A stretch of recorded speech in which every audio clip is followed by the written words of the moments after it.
টিএলএমকে আপোনালোকে কোন ক্লাছৰ কাৰণে ছাৰ কোনটো দেখাব এইটো দেখাব ন কোন ক্লাছৰ কাৰণে এইটো এনে মানে এইটো এইকেইটা মানে ছাৰ এইকেইটা ৰিলেটেড হৈছে একৰ পৰা নলৈকে ঠিক আছে কোন ক্লাছৰ কাৰণে 1 ক্লাছ 1 শ্ৰেণীৰ কাৰণে প্ৰথম শ্ৰেণী আমি ইয়াক 1 পৰা 9 লৈ ধাৰণা দিবৰ কাৰণে আমি এইটো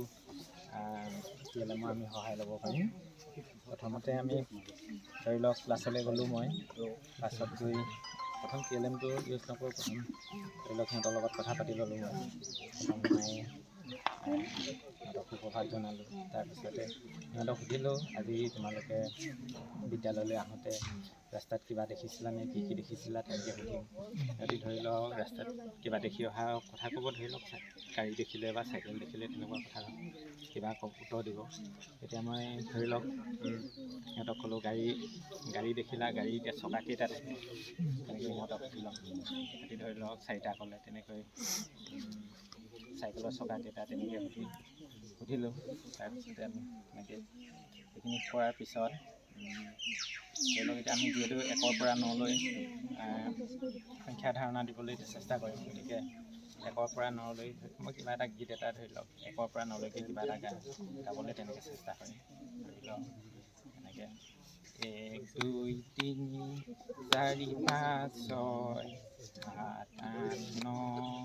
1 0 10 এনেকৈ ছাত্ৰ ছাত্ৰীখিনিক আমি কেইবাৰমান সিহঁতক গোৱাবলৈ চেষ্টা কৰিম লগত একেলগে তাৰপিছত আমি এই টিএলএমটো ধৰি লওক এতিয়া ইউজ কৰিবৰ কাৰণে মই উলিয়াম প্ৰথমতে ধৰি লওক ইয়াৰ পৰা ফুল ল'লোঁ ফুল এপাহ লৈ মই এনেকৈ হাতত লৈ ইয়াত কেইপাহ ফুল আছে এনেকৈ ছাত্ৰ ছাত্ৰীবিলাকক সুধিম সিহঁতি এপাহ বুলি ক'লে তাৰপিছত তেনেকৈ আৰু আকৌ এপাহ ল'লোঁ এনেকৈ ল'লোঁ দুখন হাতত মোৰ হাতত এতিয়া ফুল কেইপাহ আছে তেনেকৈ ক'লোঁ দুপাহ আছে তেনেকৈ ছাত্ৰ ছাত্ৰীবিলাকে ধৰি লওক 2-এজনে ভুলো কৰিব পাৰে তেনেকৈ প্ৰথমতে এনেকৈ দেখাই ল'ম বস্তুকেইটা দেখাই আমি সিহঁতক সংখ্যা ধাৰণাটো দিবলৈ চেষ্টা কৰিম 1 2 এনেকৈ ধৰি লওক 2 3কৈ আৰু এনেকৈ দেখাই যাম আৰু ধৰি লওক দেখাবলৈ চেষ্টা কৰিম তাৰপিছত এতিয়া আমি ইয়াত যে তোমালোকে এপাহ ফুল মই দেখালোঁ এতিয়া 1 বুলি ক'লা এতিয়া 1টো আমি এতিয়া মুখেৰে কৈছোঁ এতিয়া 1টো আমি বহীত বা হেৰিয়ত আমি লিখি পেলাই দেখাব লাগিব তাক এতিয়া আমি লিখিবলৈ হ'লে 1টো কেনেকৈ লিখিব লাগিব তাক ধৰি লওক মই বৰ্ডখনতো চক পেঞ্চিলেৰে 1টো লিখি দেখালোঁ আৰু লগতে ইয়াতো আমি 1 লিখি থৈছোঁ এতিয়া ইয়াত চোৱা এইটো মই ইয়াত এই ফুলৰ মাজত এইটো 1 লিখা আছে এইটো 1 হয় এনেকৈ তাৰপিছত এইটো আমি বৰ্ডত কেনেকৈ লিখিব লাগে তাক আমি চক পেঞ্চিলে 1টো কোনফালৰ পৰা কেনেকৈ ঘূৰাব লাগিব সেইটো দেখাই দিম তেনেকৈ শিকোৱা হ'ব তাৰপিছত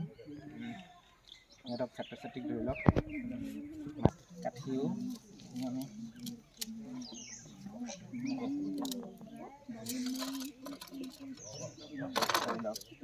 দিব পাৰোঁ ছাত্ৰ ছাত্ৰীকেইজনক মাতি পিনি এনেকৈ কাঠি কেইটামান দিম কেইটামান কাঠি দি সিহঁতক গণনা কৰিবলৈ দিয়া হ'ব গণনা কৰিবলৈ ক'ম সিহঁতি শুদ্ধকৈ পাৰিছে নে নাই কৰা ধৰি লওক শুদ্ধকৈ গণনা কৰিছে এতিয়া এই চিম্বলটো এতিয়া ধৰি লওক ইয়াত এতিয়া মই সিহঁতক 4টা দিলোঁ 4টা কাঠি ধুনীয়াকৈ গণনা কৰিছোঁ এতিয়া 4টো কেনেকৈ হ'ব সেইটো এতিয়া ইয়াৰ পৰা এনেকৈ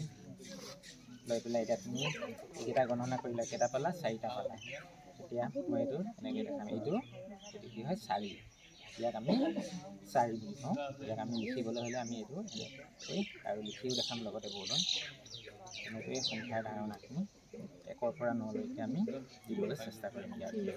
আপুনি যে এতিয়া এইটো দেখালে যে এইটো কিবা মেথডত দেখাইছে আপুনি কি মেথডত দেখালে মেথডটো মই এইটো PLPSA মেথডটো ব্যৱহাৰ কৰিছোঁ ঠিক আছে তাৰপিছতে ইয়াৰ পৰা আমি এই ফুল আৰু ইয়াৰ পৰা আমি যোগৰ ধাৰণাও 1 পৰা 9 ভিতৰত দিব পৰা হ'ব মই ইয়াত দুপাহ ফুল ল'লোঁ আৰু ছাত্ৰ ছাত্ৰীকে ইহঁতক এজনক দুপাহ ফুল দিলোঁ আৰু এজনক দুপাহ ফুল দিলোঁ সিহঁত দুজনক ক'লোঁ 2জন ওচৰলৈ আহা লগোৱাচোন তোমালোকৰ কেইপাহ হ'ল সিহঁতি লগাই ক'ব কেইপাহ হ'ল সিহঁতি গণনা কৰি তাৰপিছত এনেকৈ আমি যোগৰ ধাৰণা দিম তাৰপিছত বিয়োগৰ ধাৰণা দিবলৈ হ'লে ধৰি লওক ইয়াৰ পৰা ফুল কেইপাহমান ছাত্ৰ ছাত্ৰীকেইজনক দিলোঁ দিয়াৰ পিছত তাৰ পৰা মই এপাহ ফুল লৈ আহিলোঁ ধৰি ধৰি লওক 5 পাহ ফুল দিলোঁ, এতিয়া মই হাতত দুপাহে লৈ আছোঁ বাৰু, সিহঁতক 3-4 পাহ সংখ্যা ফুল দিম, দিয়াৰ পিছত এপাহ বা দুপাহ মই লৈ আহিলোঁ, ধৰি লওক এপাহ মই লৈ আহিলোঁ, এতিয়া তোমাৰ হাতত কেইপাহ ফুল আছে, তেতিয়া সিহঁতি ক'ব কেইপাহ আছে বাৰু।